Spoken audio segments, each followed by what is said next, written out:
we go. Welcome. Fantastic. Fantastic, Sherry. Thank you so much. As Sherry mentioned, my name is Ewan O'Leary.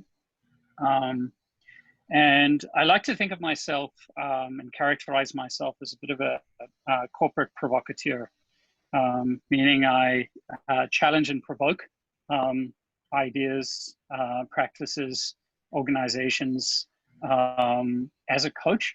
And that's all in really a bit of an attempt to generate different results from the organizations that we have. Thanks for joining me here today. I see, based on the list of participants, that we've got folks from all over the world. So I won't say good morning or good afternoon.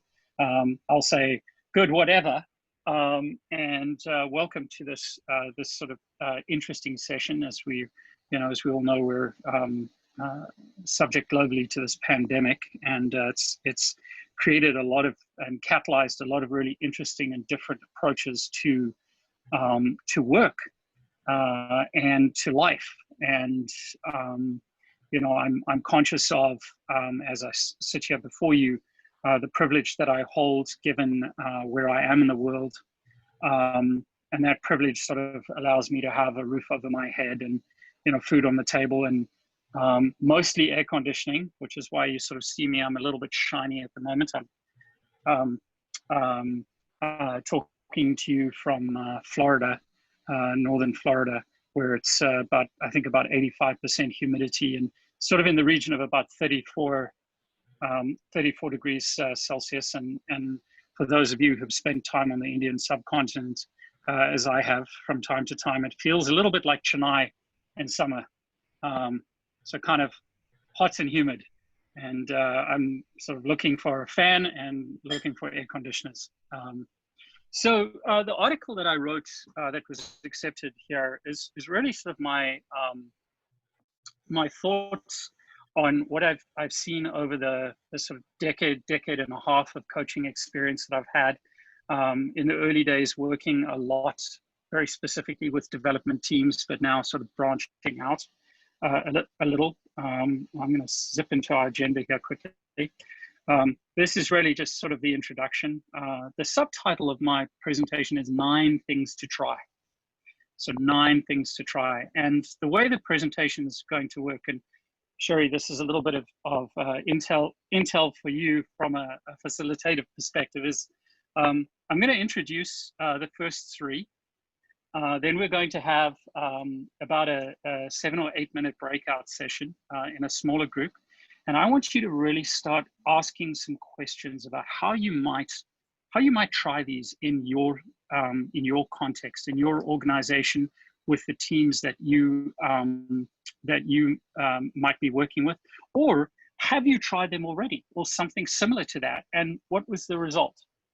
With the intention that rather than me sort of being the sage on the stage and sort of imparting all this wisdom that I've generated, plot twist, or here's the honesty, there isn't really all that much wisdom. I just I experiment a lot, and I learn things through experimentation.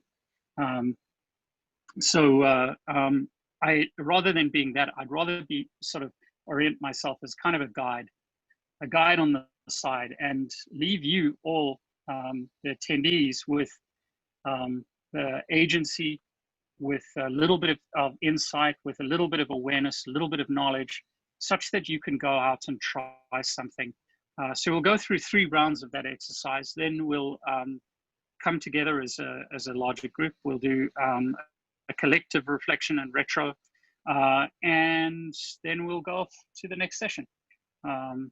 So that being said, a little bit about me. Very uncomfortable as the sage on the stage. As you can see, I'm sort of happier sort of staring at the sky, thinking about things. This is me on holiday a few years back. Much more comfortable as the guide on the side. From an agile perspective, I'm currently a CEC candidate, so through Scrum Alliance, a certified enterprise coach candidate. I think there's sort of 2 rounds of the application process, and I'm in right about ready to hit send on my application to get through round 2. Right now, professionally, I'm involved in clinical trials. I work in the pharma industry specifically, working for a company that's based out of Basel, and we have a large brand and organization in South San Francisco. And recently I moved from California, where it was, like everyone would go to the office most everyone would go to the office on a daily basis. And now I'm in Florida, living on my sailboat, which is what you see behind you. So that interior is really a sailboat interior. And the thing that I like to sort of say is that I'm using the pandemic to become a slightly less terrible banjo player. Play the banjo very badly, but I'm also using the opportunity to become a better coach and in some ways a better human being. There are a lot of issues in our world today that are kind of moving together and coming together sort of simultaneously. And for me, all of those are the context in which we have the privilege of learning and practicing Agile, which in many ways, in my perspective anyway, is this possibly part of the solution, part of the way we get ourselves out of the great challenges, the great complexities that we live in and we experience in 2020. And really, why I do this, I coach to liberate human potential. So that's a little bit about me. My accent is South African. I moved to the US in 2000, and I've been coaching for about 15 years. In fact, the co-convener of this session, of this conference, Michael Delamartha, and I started at State Street in, I think, 2013 or 2014 together. So we've worked together before. We're both, I think, in very, very different places from our coaching perspective. And it's been, it's really been a wonderful experience to kind of, and privilege to sort of coach in this space and coach in the US for the last few years. So that being said, I'd like to just dive straight into the first 3 approaches, or first 3 things to try. And I'm making a bit of an assumption, which I think is kind of important just to sort of ground. I'm assuming that most everyone on the call knows what a Scrum Master is. If you don't, if you don't and you don't want to mention that, just the Scrum Master role is really important in this thing that we do called Scrum. It's kind of like a very facilitative role. So all of these sort of suggestions that I have really come from the practices I've learned through practicing integral facilitation and a number of other sort of facilitative schools over the years, and also, quite frankly, making an absolute mess of many meetings, and really bumping my head, bruising my knees, causing harm, causing damage, but always being in this process of reflecting and then trying to understand the impact that I'm having. So the first of these sort of suggestions that that I would like to sort of engage everyone in is this idea of, when you're sitting or standing on a morning stand-up, is actually try to get your team to the place where you could, as a Scrum Master, just hand things over to them and say, you know what, I'm going to get coffee. Anyone want some? You handle the stand-up, and I'll be back in 5 to 10 minutes just to see if there's anything important or significant for me to sort of take on from there. And the intention behind this is really to, and this is important for the conversation that you're going to have in a little while, the intention behind this is really to give the team their own agency and to make the stand-up really their responsibility. Because ultimately, the results that they produce should be their responsibility. Now, of course, that's quite contextual. Often, we're in a situation where you know, your management as a Scrum Master might believe that, you know, just like you're just like a project manager, only with a different title. And in that sort of situation or circumstance, you may find that management expects you to drive, notice the word, drive results, and sort of be the person there sort of holding the team accountable and making sure, pushing them to achieve particular objectives and so on. Well, where I'm sort of positioning myself, and certainly where I coach from, when I'm kind of talking about the Scrum Master role, is not that place, where you're very much sort of a catalyst, or even better image to use. It's like you're gardening, and no amount of yelling at your seeds is going to make them germinate any faster. No amount of you know, cajoling your flowers is going to make them bloom any faster. So I'm very much of the opinion that you should be able to pull back as the Scrum Master. You could leave at any moment, and the team should feel like they have what it takes to take the next action, to make the decisions necessary to achieve the outcomes that they're being asked to achieve.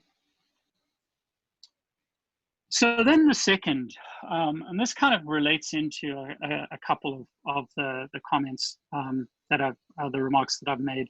This idea of being task focused versus being value focused, and you know, this is enshrined in a way that potentially a team is sort of orienting themselves on a daily basis in that stand-up. And what I mean by this is if the team is very focused, and you can listen into this as a Scrum Master, potentially even a team member, very focused on the very specific, narrow tasks that need to be achieved, and don't really have an opportunity much to connect those back to the value, a value or a why. Why are we actually doing this? What is the impact on our customer? Are we sort of putting them at the center of our conversations? You know, work is, the way I sort of say things is, work is really helpful, but unless you're connecting that work back to the value that you're trying to deliver, you know, sometimes the work basically just becomes work, and it sort of takes you in the wrong direction. So orienting your team around like the who, the why, before you sort of focus on the what and the how, when they're sort of talking about specific user stories, is a very useful technique. And it's something that I orient teams towards. And the third, which I think is one of the reasons why I broke at this point, is this idea of stopping talking and starting helping. And help is really defined by the team, not necessarily by you, the Scrum Master. You may believe that your perspective on how to help the team is exactly what they need or want, but I've found that it's often useful to ask what's important or what's significant, and how you might be able to show up in a way which is supportive for them in a particular moment. And part of this sort of corollary is to this is really to stop talking and start really listening. Like, what are they really saying? And if you start getting curious about what a team is really saying to you, you may find that they have a completely different perspective on how things are going compared to what you as a Scrum Master were sort of stepping towards, and kind of the way I sort of describe it to folks, and that's something I do, is like I make up all these stories in my head about what's going on, and not to do that, I have to sort of engage my listening muscle, you know, sometimes this actually relates to the idea of wow, the team's not talking. Do I feel uncomfortable by the fact that there is silence? Maybe it feels a little awkward. Do I have to sort of step in at this point? And if you feel that urge to sort of step in and say something, might be useful just to pause. Even though it's difficult, just pause for a second. And then let the team step in and see what they say, see what comes up, see who takes the initiative and how it sort of lands for the broader team.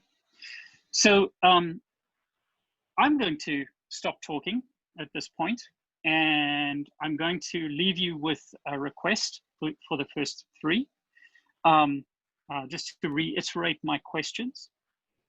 Where have you tried these? Where might you try these? What have the results been? Is there anything that you would like to sort of ask or get a little deeper into? But based on my my premise of not being the sage on the stage and really being the guide on the side, I want to give you an opportunity to get deeper into these three areas, and we will come back in about 7 minutes. We'll split out into breakout rooms. We'll give you about 7 minutes to converse, and then for each of your groups, if you can come up with, you know, potentially some points that you might like to share to the broader group. When we come back, we'll have about 3 or 4 minutes just to share some ideas and thoughts. And then we'll step into the next three, trying to make these practical for you so that you have something that you can step into your day, go and start working with your teams, that you can actually use on a practical basis as you go forward.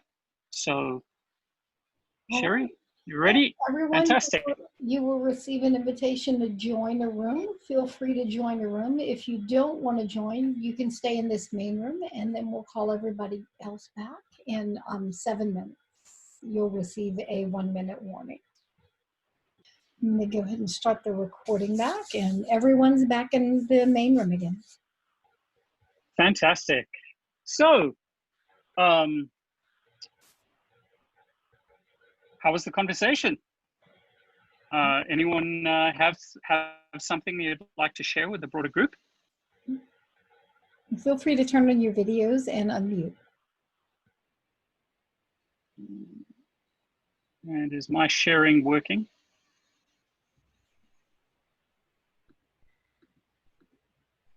I can share. We talked about the. So hang on a second. If you can identify yourself. Oh yes, sorry. And where you are, where you are. Okay, I'm on my balcony in Germany. It's evening. I'm Andreas, and I'm an agile coach. So we discussed mostly about the first one, getting the coffee. And we discussed that some organizations even ask you to report on daily scrums. So in that environment, you couldn't fetch some coffee, but you really have to be there and do the job unless you could change these silly rules. But obviously there's a trust issue and something more behind it.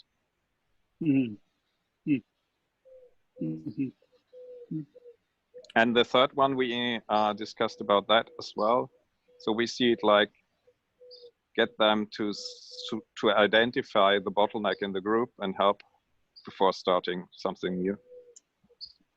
Right. Thank you.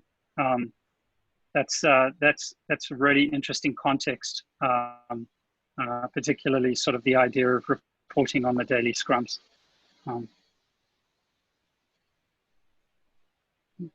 Any other thoughts?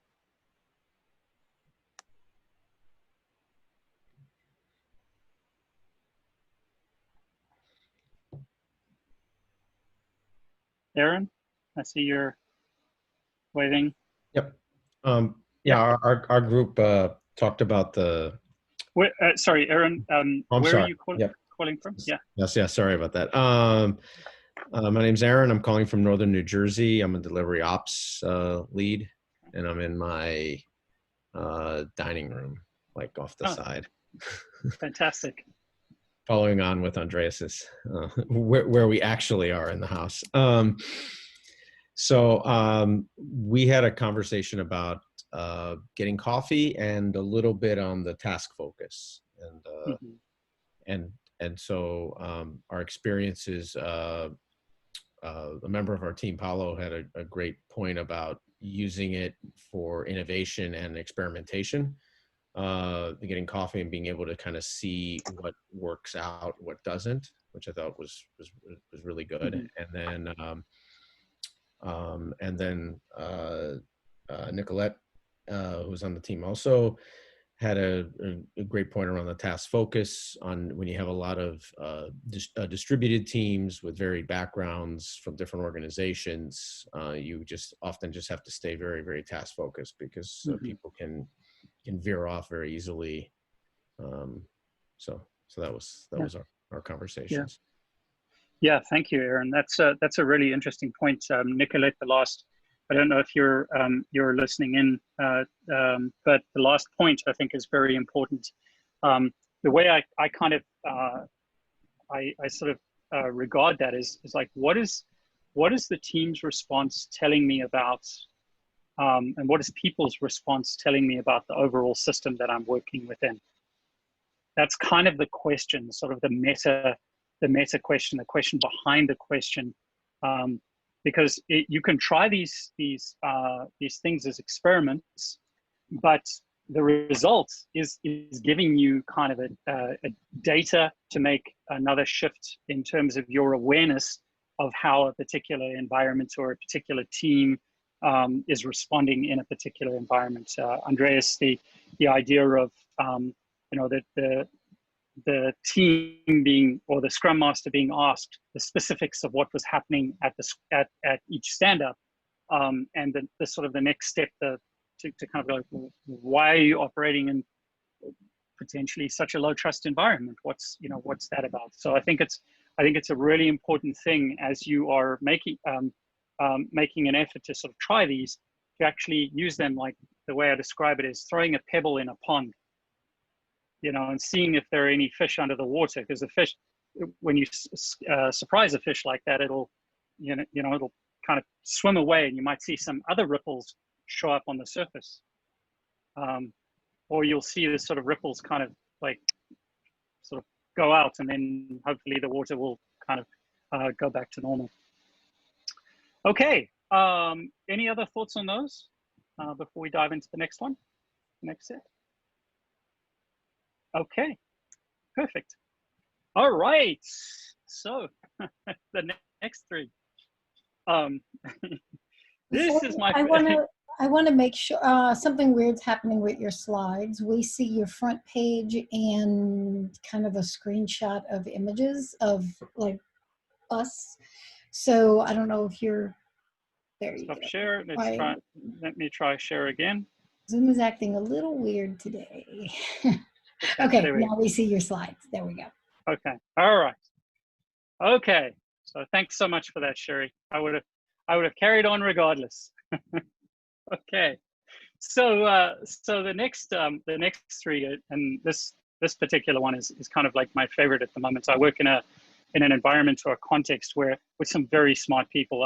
I'm in pharma, and the number of PhDs around me is just it's really kind of fun, because everyone is super smart, and everyone is super smart and highly cognitively active, which means that in many cases they're thinking on behalf of others and trying to sort of imagine every single nuance, every single situation, every single circumstance ahead of the team actually encountering those circumstances in a way of like, this comes from the best of intentions. It's like, you know what, if I think about this, then I can help prepare the team for it. When in actual fact, what you're really trying to do here is actually allow the team to learn by doing, to learn by potentially making small mistakes as they, iterate on a particular user story, or as they sort of go through whatever their iteration cycle happens to look like. So this idea of thinking for the team, it's something that very often we do, and particularly, when I could think back to my training as a project manager, this was something that, was absolutely critical, because we were responsible for managing risk, right? So you would absolutely want to think about every single circumstance, possibility, or option and make sure that you've had it all documented and so on. So this idea of creating some space so that the team can think for themselves, that they can make their own mistakes, that they can trust in the process, and this is my advertisement for Scrum, which is based on lots of experience, and the particular aspect of Scrum that I deeply appreciate, and I'm using way far away from software development right now, is that the iterative cycle, the kind of discipline of knowing what you're doing on a particular day in terms of your meetings, the kinds of conversations that you will have, the sorts of decisions that you will take. Having that sort of ingrained in a team gives them the ability to actually deal with risk. So that idea of not thinking for the team, I think, is really important, and it's one of the suggestions I have to try in at number 4.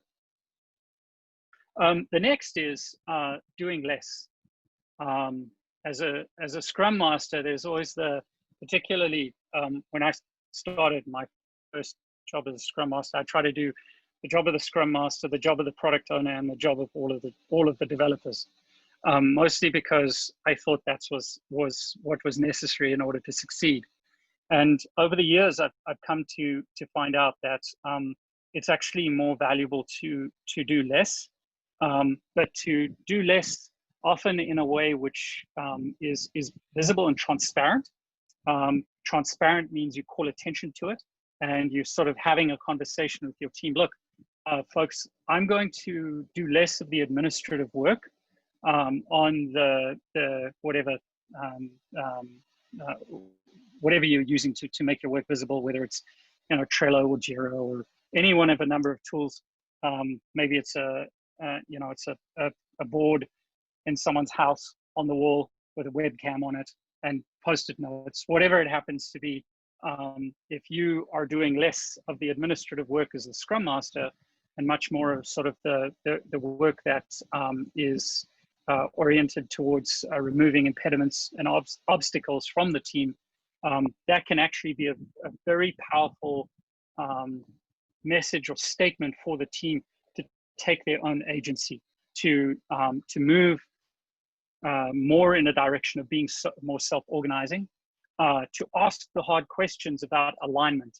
Often that a team, when they sort of start to become a lot more autonomous, management goes, what are they doing? This is terrifying for us. This is really scary. We don't know what they're doing on a day-to-day basis. We don't know if they're actually working or they're going to produce something of value.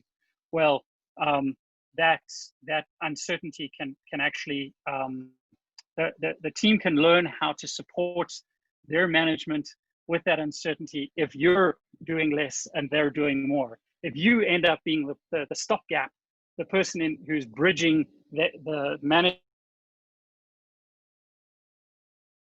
uncertainty and what the team is at team, the managers will never actually learn that the team is really where they need to go to.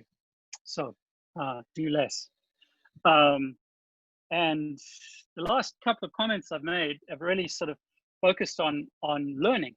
And it's really amazing that when when a Scrum Master concentrates on learning and the team concentrates on doing the work in support of a particular outcome, and your product owner focuses on those outcomes and managing the stakeholders, with that sort of distinction, just how much learning can actually take place. And we talk about this idea of reducing specialization. I've often found, even in teams where organizations have been, they've adopted Scrum sort of 5, 6, sometimes 10 years ago, they're still sitting in a situation where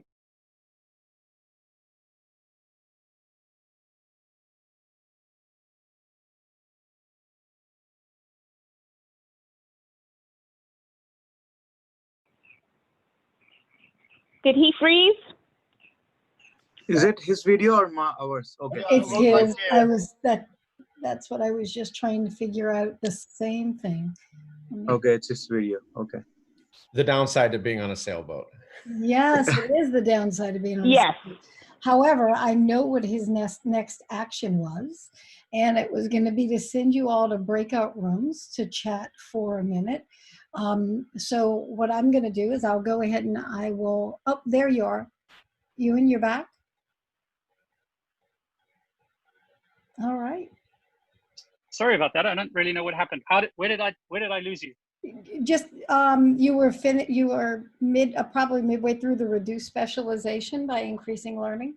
Perfect. Okay, so often, particularly when I have a team that's new, I sort of say, okay, we're going to do this. I work with a Scrum Master. We're going to do this for between 3 and 5 iterations, whatever your sprint length is, so however long that is. But in the beginning, we really need to focus on learning. And usually with that focus on learning, it kind of, there are a couple of other little things that a team can do to get sort of goofy with each other. Of course, the pandemic paradoxically has supported people kind of showing up no matter where they are and how they are. So there's sort of like an easiness and an increased ability to be a little bit plastic and adaptive. In other words, to learn. That's kind of come out of that. But early on, it's really, really useful to emphasize the idea of learning in the first few sprints that you do with a team together. And that learning, generally speaking, can kind of carry a team forward after they sort of see, oh wow, this is actually benefiting us. All this increased collaboration, all the communication we're doing, we're starting to achieve things a little bit better. And all you have to do is just engage that muscle, activate that muscle in the beginning as you kick a team off, and often it'll stick with the team for as long as they're together. So that being said, let's go out into our breakout rooms, and then we'll come back and hear a little bit about what your perspectives are. We'll do the next one and a quick retro, and then off we go. Alrighty. So another 7 minutes, Sherry. Thank you.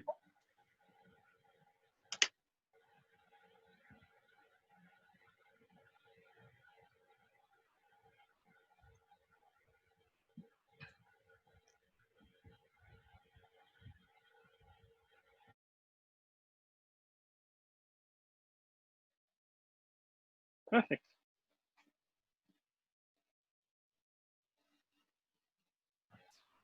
So I'll actually do this one a bit shorter. You have you have about 10 minutes left, about 11 minutes left in the session because it's Okay. ends at 10 till. So we'll do this one for just a few minutes and then bring them back. Perfect. Yeah, that's fine. That's fine.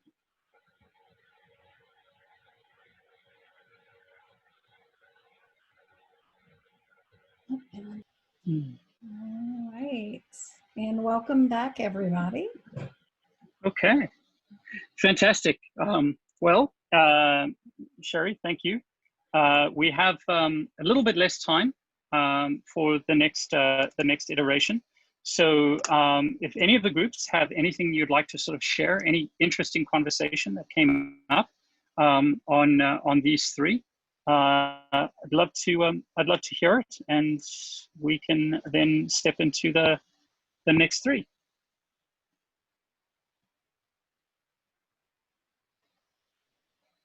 Any perspectives? Any thoughts? Okay. Where did we go? Okay, there we go. All right. So the last three things to try and just sort of things to be aware of, I think, this idea of hub and spoke versus mesh. What I'm talking about here is communication.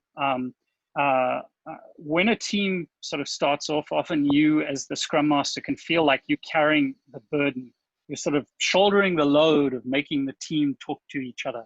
And this is what I call sort of the hub and spoke communication situation, because every single piece of information has to go to you first or through you first, versus the mesh, which is where the team basically begins to talk to themselves.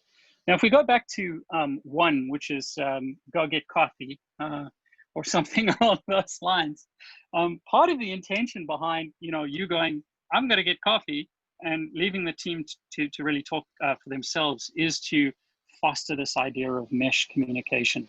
But just pay attention to this the next time you're running a stand-up. Just assess where the team is in terms of who they speak to first. I mean, what I'd like to do, and I'd like to sort of share with people, is to take a kind of sort of a mental check, a tick sheet, and every single time someone addresses you, tick, and every single time someone addresses someone else in the team, do a tick. If at the end of the session there are way more ticks in your column, then you might sort of use that as an opportunity just to let the team know, like, look, how interesting. Last week, you know, your communication style was primarily through me. If it flips, you know, then at least you have a data point from the experience that you can share with the team. It's nothing that you would share with management, but it's definitely something from a Scrum Mastering perspective you could share with the team. Okay, so the second last one is this idea that the more you do, the less the team will do.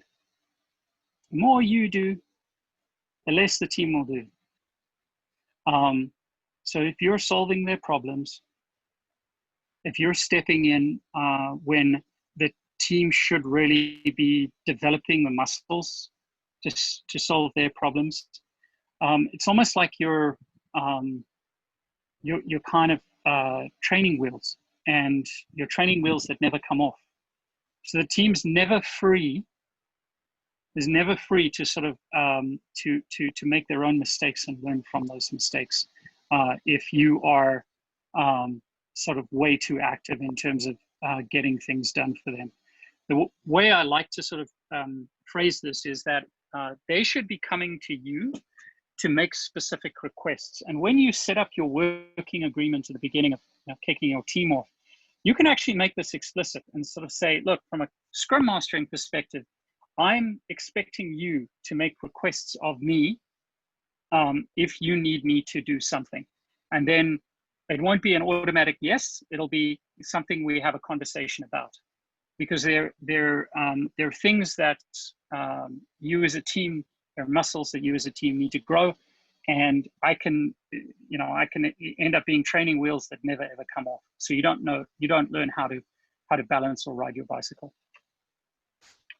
And then the last, when I wrote the article, I was like, hang on a second, this doesn't feel quite finished. But then I sort of glanced over to my bookshelf, and The Collective Wisdom of Crowds is a book that I've read and sort of used from time to time in the coaching work that I do. And ultimately, the team is actually smarter than you collectively.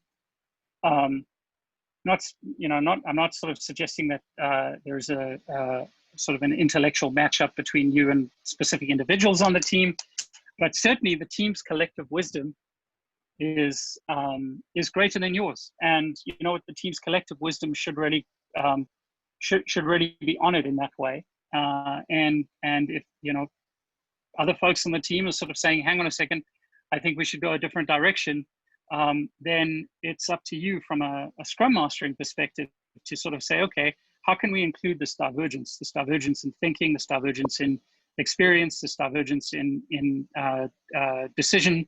How can we include that in whatever course of action the team is moving forward on, rather than you finding yourself in the situation where you're the arbiter, the tie break on something from a content perspective. Try to keep the team aware of the idea that sometimes it's not just about consensus, but it's actually about what can we learn by exploring a particular topic where we are disagreeing with each other, and keeping our ears wide open. So I know that was a little quicker. I would like to pause at this point. Sherry, how are we doing for time? What do we have time for? We are at the end, so I Okay. think Any last closing thoughts? And we'll be good. Yeah. So, so given these 9 things, here's the question that I encourage you to leave with. Maybe it's a call to action. Which of these ideas might you try in the next 5 to 7 days? Which might you try in the next 5 to 7 days? And I'd encourage you to reach out to me and share your experience if it proves significant or changing, or not. You know, you might sort of start up with an expectation that something is going to be tremendously positive, and that, you know, like I mentioned earlier, the team might have a sort of a perspective or a sense that you know, something's quite different here. Remember, they're actually smarter than you.